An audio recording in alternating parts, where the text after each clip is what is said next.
Hey everybody, this is the remake of the video that I made the other day that I didn't get posted because it didn't take video, just took sound. This is a quick chat about function in pottery and in vessels in ceramics. This is something that would have been really important for you to know had you been in the studio making vessels. It's something I would have talked a lot about. It's something that as you made your work, I might have said, that's a little bit too thick on the bottom, and that's going to be a problem because of this, or, oh, you might want to rethink how that handle is, because it's going to create these problems or these issues in terms of the functionality of the vessel. So we're going to talk about that really quickly. Kind of the first thing that you want to think about when you are making a vessel is the type of clay that you're using. You guys have heard me talk about low fire clay, high fire clay. Well, maybe you've heard me talk about low firing in terms of glazing, mid-range, and high fire. Just like there are glazes that are made to go to those specific temperatures and they mature at those specific temperatures, meaning that's when they get molten, melt, kind of lay down on the vessel, and then as it cools, it becomes this glassy surface. Clay bodies or types of clay are also sort of made depending on the ingredients that are incorporated into that clay body to be fired or mature at specific temperatures. And in the world of ceramics, that's typically low fire, mid-range, or high fire. Now, if you guys all think about a terracotta pot, that is that orange pot that everybody knows, it is porous still, correct? So if we put water into it, we can't just assume the water is going to stay in it if it's not glazed. The water is going to seep out of it. That is not really functional in terms of something that we would want to drink out of. First of all, it's not going to be functional because there's not a glaze on it. But even if a terracotta pot is glazed on the outside and not the inside, it can still seep water. That serves its function for pottery because you don't want your roots to get mildewed or something like that, or rot in the bottom of the pot because of too much water. But if it's something that we're drinking out of, we want to make sure that we have a completely sealed surface. And even with a low fire glaze on a low fire clay body, it's not going to become sealed, right? Even if it's glazed inside and out, if it sits long enough on a surface and you leave the liquid in there, it could sort of seep out. So we want to make sure that the clay body that we're using is fired to its mature temperature. Typically, with the clay that we use in this class, that's going to be, its mature temperature would actually be cone 10, which is 2,345 degrees Fahrenheit. But our clay body gets what we call tight enough, meaning the pore of the clay closes down as it gets hot and as it gets fired to that really hot temperature. And if it goes hot enough, it closes all the way down to what we call vitrification. And vitrification is where the pore of the clay is totally tight, totally closed down, and you could hold water in it even without a glaze. So we want to get it as close to that point as possible in terms of, in order to make it something that is functional, if that makes sense. So that's the first thing. The type of clay is important. I wouldn't want to use terracotta to make myself something to eat off of.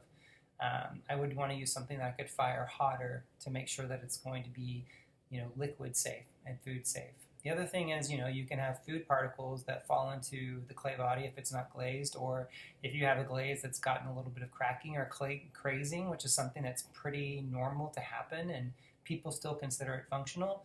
The food matter or particles could sort of get down into those cracks on a microscopic level, and then you could have bacteria or mold or issues like that. So that's one thing with function. The second thing with function is the temperature of the firing, which I basically just talked about. Getting it to the maximum temperature for that clay body is going to ensure that you have a nice, tight, usable, functional clay body. Next is going to be the size of the object that you're using. We want to make a vase. So it could be a bud vase, which is very small and only one flower stem fits in it, or it could be a big vase that a huge, a bunch of flowers go into, or even like one of those tulip vases that have tons of sort of vase forms coming out of it, and you just pack it full with like a garden full of tulips. Depending on what the use of it is going to be, is going to dictate what the function of it is, and is going to dictate how you should make that object. So in terms of size, I've got a pretty small little mug right here. I can only put one finger into the handle. You can see sort of just the width of my hand is how big this vessel is. This would be good for something like maybe a espresso shot or maybe just a small amount of tea. But if I wanted to have something more substantial out of it, this obviously wouldn't be big enough. So this wouldn't be the mug that I would want for that. So if I wanted to make something for like my morning coffee, which I like a lot of coffee, this wouldn't work, which means I would need to use more clay. So knowing how much clay you need for the object you're making is really important, okay? The weight of the object that you make is also quite important. You don't ever want to make what we call affectionately in the ceramics world a doorstop pot, which means you don't want to make a pot that's so darn heavy that you could hold the door open with it. If that makes sense, So when you guys start throwing, or when you guys were going to start throwing, you would have been starting with 2 pounds of clay. And 2 pounds of clay is just sort of about that much clay, maybe actually closer to that much clay. It really would fit in the palm of my hand quite nicely. With 2 pounds of clay, you may be able to make, honestly, something that's kind of this size. You might also be able to make something that's just a little bit bigger, something like this, just in terms of like volume, it's bigger. Or once you get a little bit bigger, better, more practiced, more skilled, you could make something that's going to be more like this size, right? If you think about 2 people who have 2 pounds of clay, and one person is able to make a 4-inch or 5-inch tall mug out of 2 pounds of clay, and one person is able to make, a 3-inch mug out of clay, for its size, which mug do you think would be heavier? The smaller one is going to be heavier. And what that means is that when you opened up the clay, or opened the volume of the clay, and then you raise the wall like we watched on the video, if you aren't proficient at bringing that clay from the bottom where it's attached to the wheel and raising it up and getting a nice thin wall, you're going to be left with a smaller, shorter vessel with fatter or thicker walls. That is going to make it less functional, because if I'm holding this small little mug, I'm expecting it to be a certain kind of weight. And then as soon as I put a liquid into it, that obviously makes it a bit heavier. Then if I have really thick, fat walls, if I didn't use my clay efficiently, and I've got a lot of clay left over in this that I could have made into a bigger vessel, it's going to feel a lot heavier than I want it to. And that is going to be really functional. Let's say I used 4 pounds to make this mug instead of 2 pounds. It's going to be really thick, it's going to be really heavy, and when I put that liquid in there, it's going to be like, ugh, like you're getting a workout every time that you take a drink. While working out is great, we don't always want to have like big forearms, so that's something that you would want to consider. The amount of clay that you're using based on the size of mug or vessel that you're trying to get from that amount of clay. We're looking for a nice thin wall thickness, something like this, maybe like a 1/4 of an inch or even less than that. That would be something that we'd really want. The other thing, from just a standpoint of being economical and having consideration for the environment, is we're mining these materials from the earth, we're transporting it really heavy in these big trucks across the country to the places that are using it. If you don't use that clay economically, meaning you're wasting a bunch of clay by leaving it in the wall of your pot and then firing into permanence, you're kind of not being very earth friendly either. So we want to be very efficient and economic with the way we use our clay.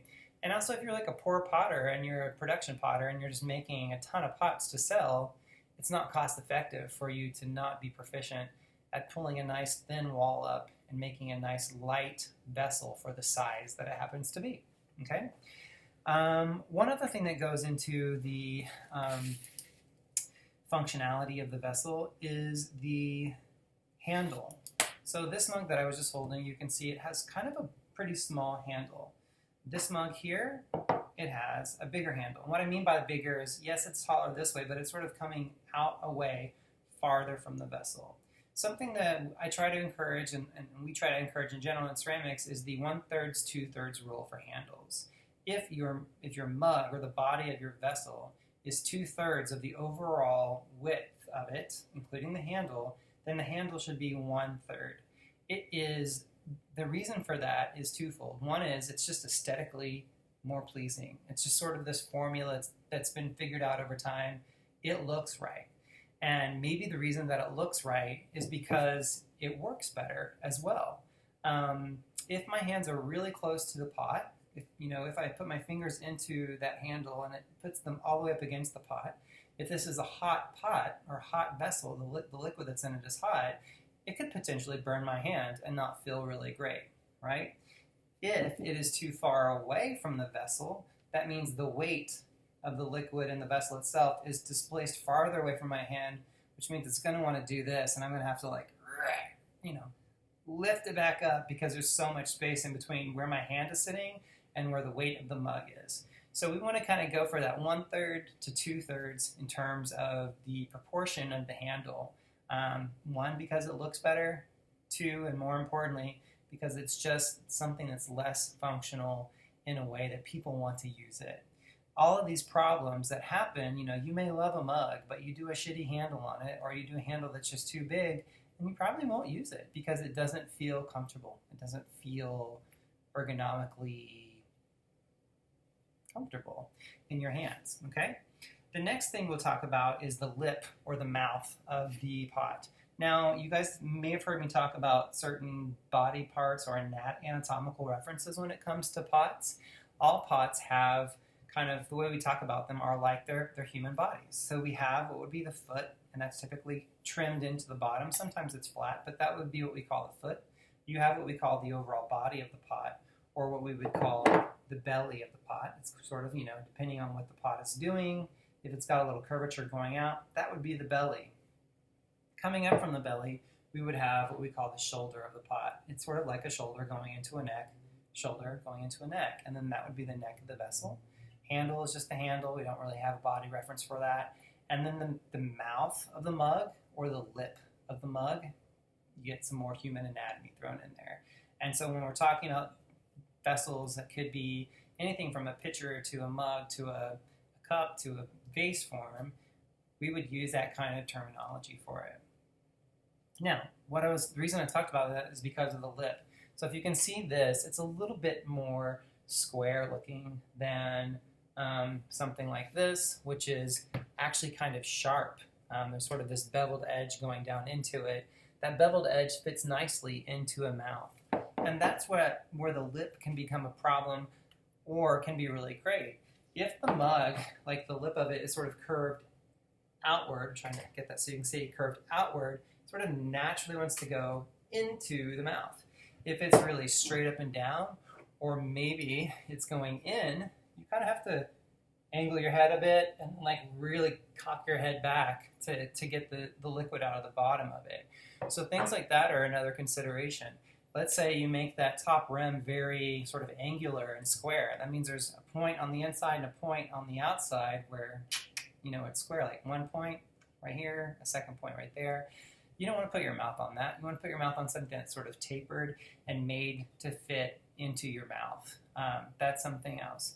Another thing to think about is size, or the size in conjunction with the shape of the vessel. So I always hand wash all of my handmade vessels. If clay is fired to its mature temperature, it can go in the dishwasher, it can go in the microwave, in particular mid-range to high fire glaze and clay situations. Maybe not a terracotta or something like that. But I just like to hand wash them anyway because they're made with care, and I want to treat them with care. But if I can't get my hand down into that vessel to clean it, it means I have to get a sponge, it means I have to have a sponge on a stick, something like that. Now let's say we have this pot. This is an interesting thrown and altered piece. It has this really exaggerated belly form, and then it has this sort of tighter shoulder to neck area. I cannot get my hand in there and get in and reach into that curvature. So how do I clean that out? That person was going for aesthetics over function. And it is a really beautiful pot. Someday maybe you can feel it. This is actually porcelain, so it's unglazed. It's really smooth and really nice to touch up against this nice Celadon glaze. But this is not my favorite mug, and I don't ever drink out of it because I don't feel like it's very functional.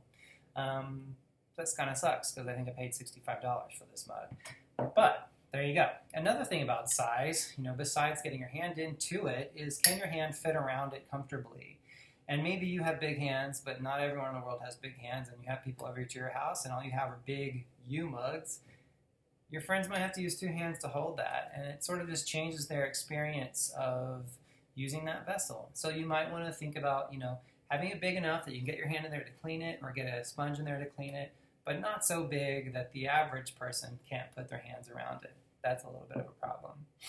The last thing I'm going to talk about in terms of function is the glaze, or the lack of glaze. A lot of people like to leave parts of their clay body, their bisque clay body, unglazed as sort of a decorative element. Great, wonderful, fantastic. It can be done really well and really cool. But one place that I would never want to leave unglazed would be the rim, or the lip, or the mouth of my vessel. That's where I'm going to put my mouth. And if I have to put it onto a rough clay body, I'm not going to want to use that mug. So that's something you really want to think about. Even some glazes that are matte or satin have a little bit of a roughness to them, and I don't really want to put my mouth on that. So even if I did like a matte or a satin mug, I might think about doing a gloss on the rim or the lip. The other thing is, a lot of people want to put their hand on the bottom of the mug when they're drinking, probably less of a tumbler like that, more of a mug.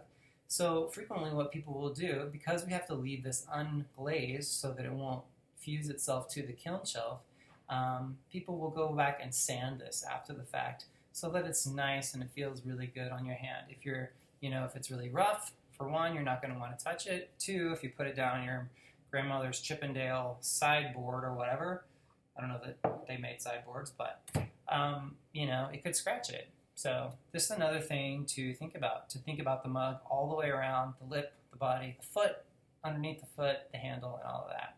If you guys have any questions about function, I'm all ears. Just send them my way through email, and this will be posted. I'm getting ready to make you a demonstration on the pinch project / paper project that's going to be due on Tuesday. Hope you guys are still doing well. Talk to you soon.